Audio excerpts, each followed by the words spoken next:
It's another Football Friday on News OK Live. I'm Mike Sherman from the home office in Edmond, Oklahoma, joined by our Thunder coverage, our college football coverage team. Thunder Thursdays are coming up.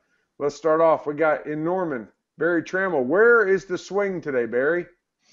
I'm watching a little college football on tape delay, so I hadn't made it outside yet. Where are you, by the way? Are you in the Stanford UCLA game, and what quarter? Stanford UCLA early. Okay, we won't be spoilers, but you may have already got an idea where this is going. From I the thought you didn't road, want to. I thought you said you didn't want to spoil it. well, I said you may. I said you may. From the road to Manhattan, OU beat writer Jason Kersey. Hey, Jason. Hey guys, just Who's past mile riding? marker 102. Mile marker 102. Who's riding with you? 202. 202. I'm in the car with Ryan Aber and our good friend John Shin from the Normal Transcript. And no Buster. Disappointing. No, I couldn't pry him away from his mom. And experiencing a well-deserved off week, although not really off, our OSU beat writer Kyle Fredrickson. How's it going, Kyle? Not too bad. Got my mom's coming into town this weekend. Get a little family time with the game not being on this week, so much needed time off, no doubt. Awesome. Okay, guys, let's start, of course, with the Sooners. Barry, what's more likely, Texas rebound or Texas hangover tomorrow in Manhattan, Kansas against Kansas State? Oh, I think a Texas hangover because I don't know that the Texas game is going to affect the Sooners much tomorrow. I think the Sooners are having to play with the effects if they're just not as good as they maybe thought they were, or maybe we thought they were, and that's the problem when you're playing Kansas State. So I don't look for last time Sooners went up there, they won. Fairly handily, 41-31. Trevor Knight played well. 4 years ago, they go up there and break away second half, blow out the Wildcats. I don't expect any kind of breakaway tomorrow. Jason, if the Sooners don't have a hangover, it sure seems like Sooner Nation and those who cover them and those who think about them have a hangover. We haven't really turned the page on Texas yet. What's your thoughts about hangover or a rebound for the team itself? Well, I mean they've used this game as a bounce back game before. I mean, like Barry said, when that happened 4 years ago, they were coming off a loss to Texas Tech at home, a game they shouldn't have lost, and they routed Kansas State. So I mean, I think there's a chance they could bounce back. I picked Kansas State to win, so because I think Kansas State does a lot of the same things that Texas did well. I think the OU defense is probably going to have some trouble with that. Barry, I remember a time when the Texas hangover was an obsession among OU fans and in coverage. This is the really first time that I can remember us taking the topic all the way to Friday. You remember those times, and do you think what we've been doing is warranted? Well, I mean, in the old days, I mean, the Texas hangover was all that could get the Sooners. If they weren't focused, if they were emotionally flat after such a big game. But I think we're starting to see that this is not necessarily an emotional issue. OU's got all kinds of problems on a talent level and probably on a scheme level as well. They're just, they're susceptible in so many areas. They've been torched through the air and on the ground defensively. And offensively, they can't run the ball, and their pass game's not working to any great extent. So I don't know that this is, to me, this is not an emotional issue. It's not a focus issue tomorrow in Manhattan. It's all just sort of a, fundamental issue. Are they just good enough to beat Kansas State? Jason, I know what Barry will say. Are you still there, by the way? I see your little icon instead of your happy I'm here. face. Okay. I'm here. It's kind of cool, this the way the sound of Mance from your little mugshot. I don't know. It's just cool. Reminds me of like Wall-E, the movie. Hey, Jason, Barry, I know what he's going to say. He said it's not an emotional issue. Yet you hear this stuff after the Texas game. The Sooners weren't ready to play. They didn't have a fire. Ty Darlington alluded to it. A lot of fans have said it. Are we sure that there isn't something sort of emotionally or psychologically with this team on top of all the other problems Barry outlined?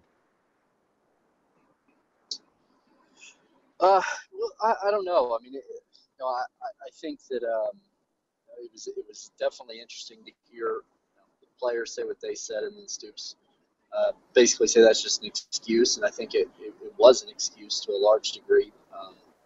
Uh, so I'm not sure, and the fact that they say they went through practice and had a really good week last week, and then came out flat. That doesn't seem to make a lot of sense. So I'm not really sure how to. I'm not sure how to diagnose that exactly, but I think more than anything, this team just has problems on the offensive line. They have problems at their wide receiver positions, and on defense, they just weren't tough enough last week. Barry, we're going to come back to on the field here in a second. You took it off the field today with your Al Capone lead. They didn't get Al Capone on his string of bloody rampage through America. They got him on tax evasion. It was the money that got him.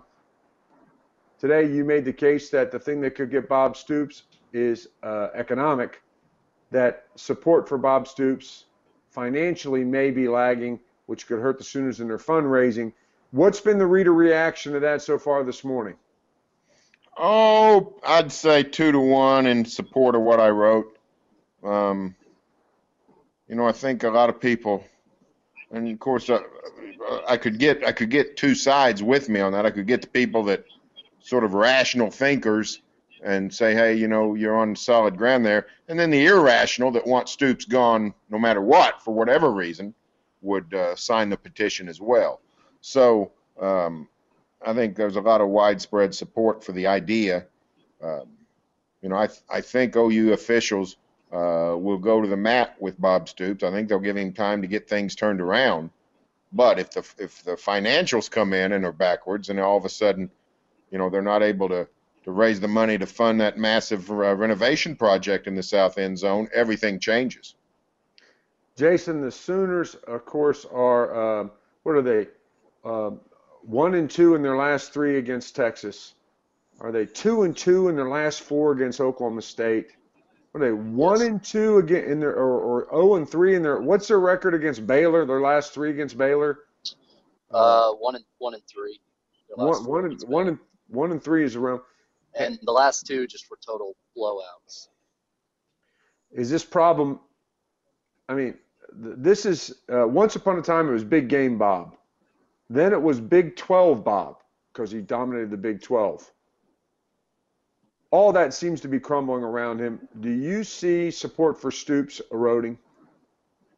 Yeah, I mean, I definitely do, and I think I think some of that started really a couple of years ago when they lost to Baylor and Waco on Thursday night and got blown out, and you could sort of start to see the consistency and everything with the program falling down a little bit, but then they had the Sugar Bowl win, and that gave him a little bit of breathing room. But then after last season, the way it went, and then after losing to a Texas team they had no business losing to, yeah, definitely, I think the support is around.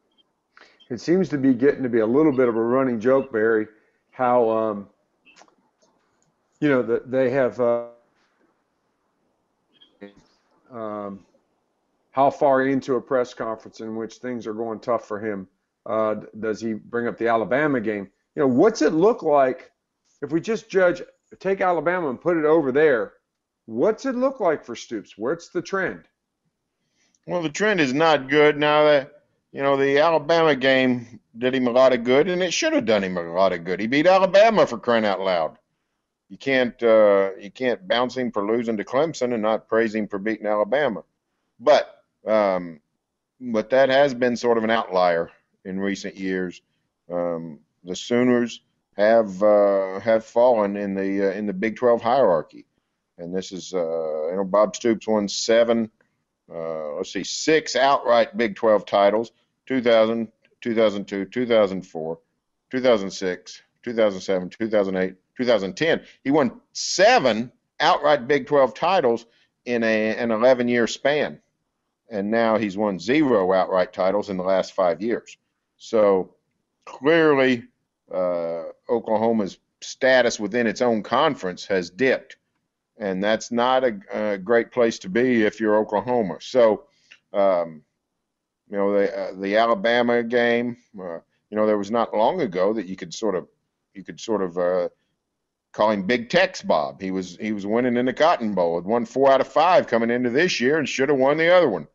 But he didn't, and again got upset, and now all of a sudden he's not even Big Tex Bob. It's not exactly like it, but the whole Alabama exclusion or inclusion reminds me of our good friend Mike Baldwin, who was once quoted as saying, "Throw out those 4,000 strikeouts and 7 no-hitters, and Nolan Ryan's just an average pitcher." Always a good time to bring in Baldwin. Oh, a better time, however, to bring in Kyle Fredrickson. Kyle, let's talk about the Cowboys. I ask you this, where do the Cowboys rank among the nation's most underrated undefeated teams? Oh, that's a good question. I think that they probably underrated. Let me think about that real quick. Because, honestly, this is an OSU team that when you were talking about the best undefeated teams, has to rank in the bottom simply by how they've been winning some of these games, getting the fan first Kansas State.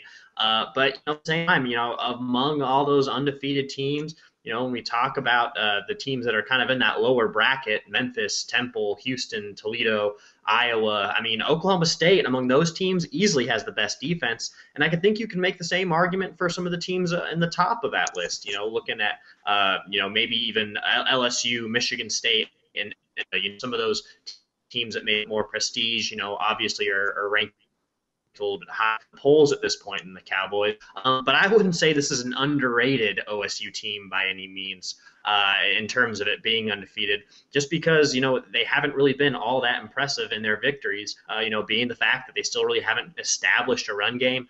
Mason Rudolph leads the conference in interceptions thrown with 7.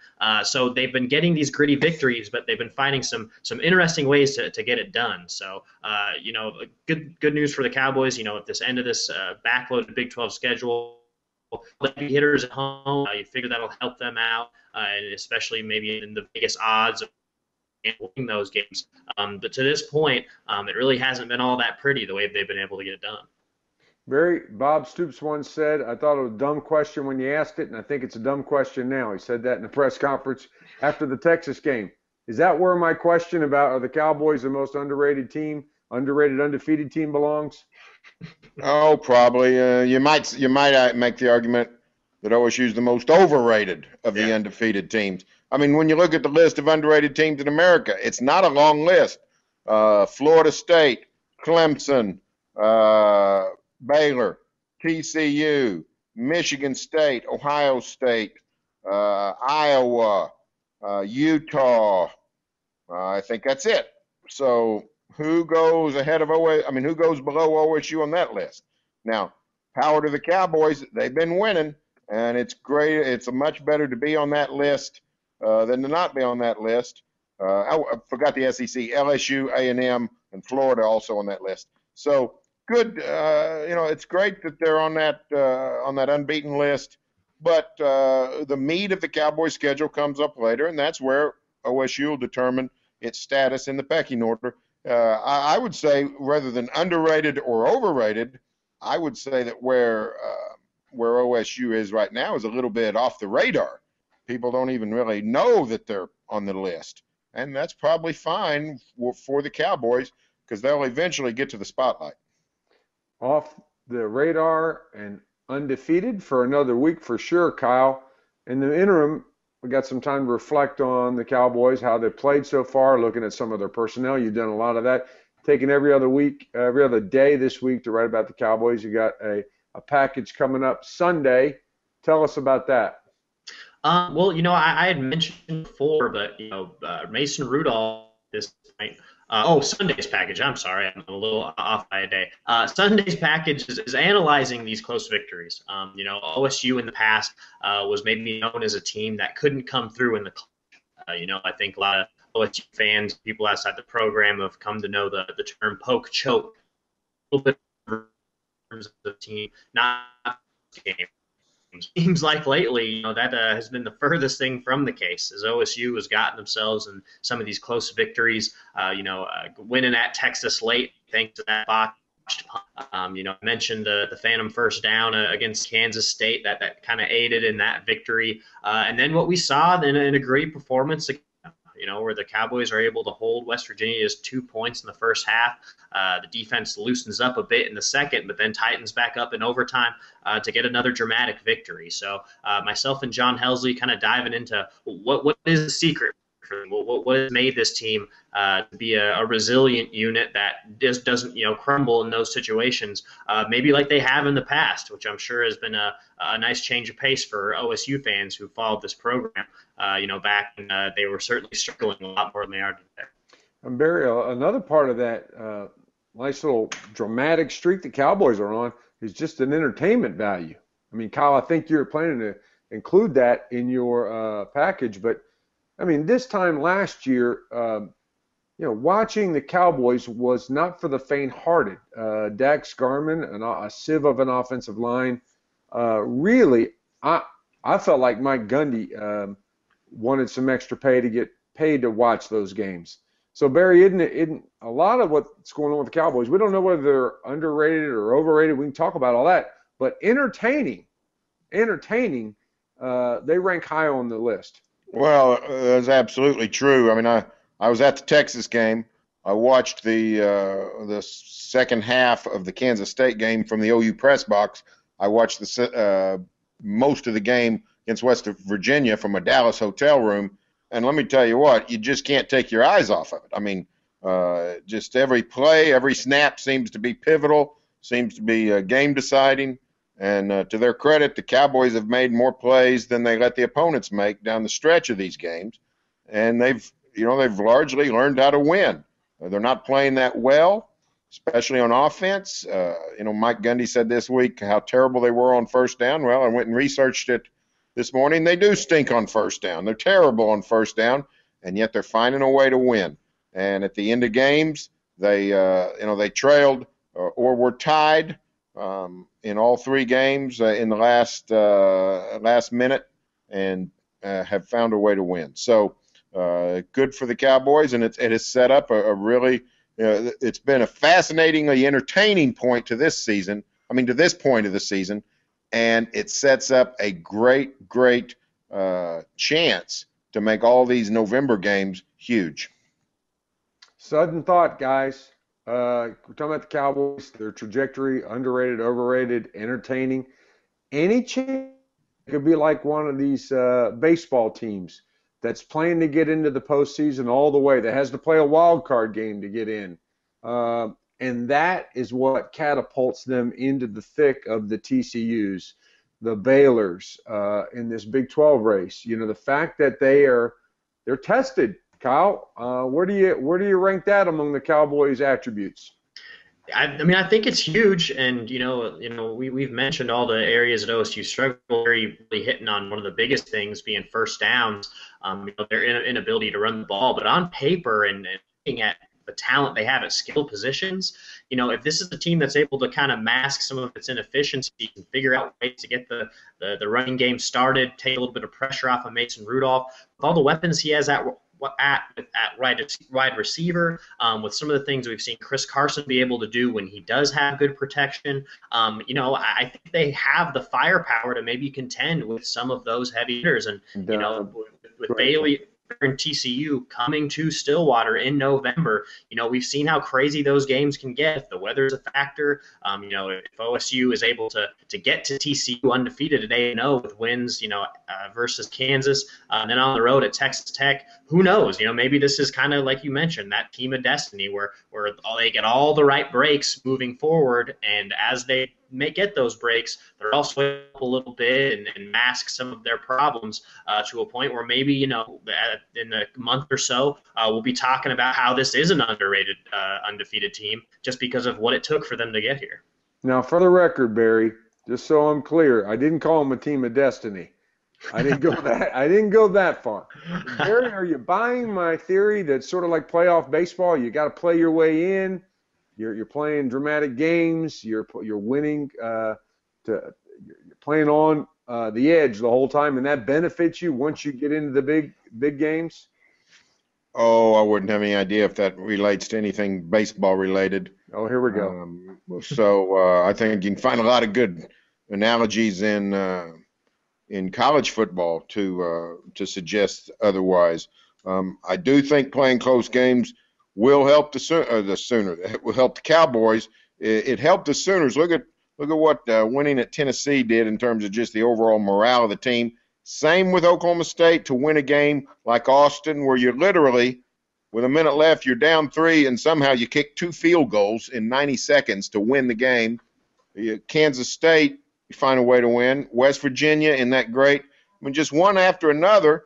That's got to fortify your confidence, and that's got to make you believe that when things do get tough, that good things can happen. Now, the one difference is Cowboys get those tough games in November at home. They really only have one tough road game left, and that's at Texas Tech. So I think what we see with the Red Raiders, they play really good offense. It's on Halloween. It's going to be a tough assignment. But, I think Oklahoma State has shown that, it can go on the road and hang in there and find a way to win. And college football anymore, or maybe ever, has always just been its survival. It's just what's that knock? It's like that knockout game that people play with NFL teams. It's a game of knockout. And you're just trying to be the last man on the hill. You don't have to be the top dog on the hill. You don't even have to be pushing people off. You just have to stay on the hill. And so far, they've stayed on the hill. Barry, we lost Jason on the road to Manhattan. I've got a couple Sooner questions. I'll address them to you. The Sooners' biggest problem is what? Lack of elite ball players. Let's just take the offense. They're not really good on the offensive line. Everybody knows that, but they're not very deep at wide receiver. They're running an air raid offense, which is an offense in which you need about 7, maybe get by with 6. Like to have 8, so you need about 7 really good wide receivers. They got about 3 that you can count on. Quarterback is feisty and fun to watch, but he's not, terribly efficient in terms of guy can stand in there and deliver the ball in the face of a pass rush. We see that Baker Mayfield has the quick feet. It's the goofiest thing. They're running an air raid, and the strength of their team is running backs. So they don't have great personnel right now. Defensively, they're not as good as I thought they would be. You can understand getting lit up by a quality air game, but if you can't stop a run game with no threat of the pass, you're just not very good on defense. So I think Sooners could be headed for some difficult times. Okay, guys, final question here. We have a Big 12 road game, a game that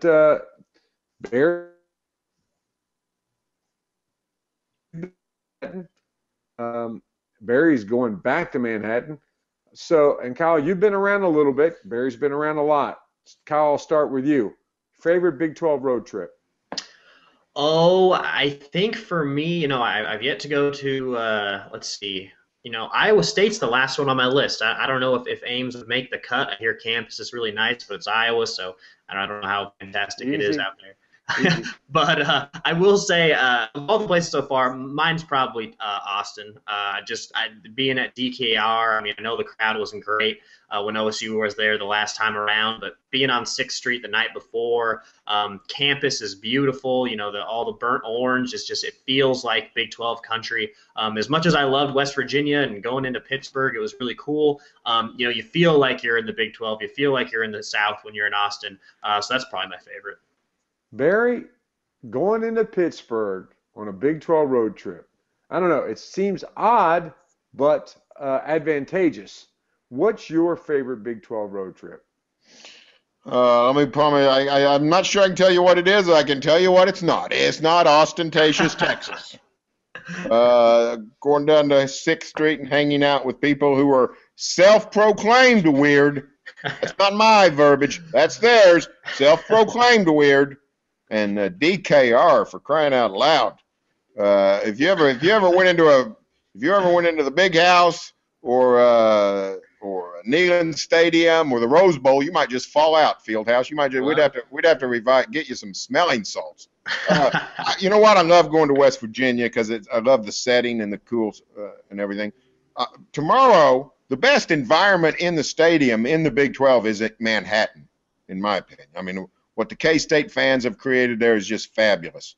So, and I like going to Ames because it feels like a different part of the country to me. The same way going to West Virginia does. Going to Iowa State feels like a different part of the country. You get in if you fly or if you drive, either one, you land at Des Moines, get in the car, drive to Ames, and on the road sign it says Minneapolis, 230 miles. So in the same way that you get south of Oklahoma City, you see a mileage sign for Dallas. In Ames, Iowa, you see a mileage sign for Minneapolis, and it sort of reminds you you're in a different part of the country. So I enjoy that. You know what? I like going to the new stadiums at Fort Worth and Waco. They're gorgeous stadiums. They got it going. So I think the Big 12's got a lot of cool places to go. Once upon a time, Barry, the words Lubbock fell from your lips. Yeah, you know what? You're right. You're right. You're telling it straight. Lubbock has gone down. Much of it has to do with hotel price gouging. I've actually found 3 rooms this week, or 4 rooms this year at a decent price, and we're staying in Lubbock. But Hey, there you go. they're Lost me. going to have to work. We lost Barry, showing you how much love he's fallen out with Lubbock. He can't even finish his thoughts. Electronically, it seized him. Hey, Kyle, that's all for this edition of Football Fridays, but you can stay with the best coverage team every day. It is okay, and every morning in the Oklahoman. Kyle, enjoy your week off. Sort of.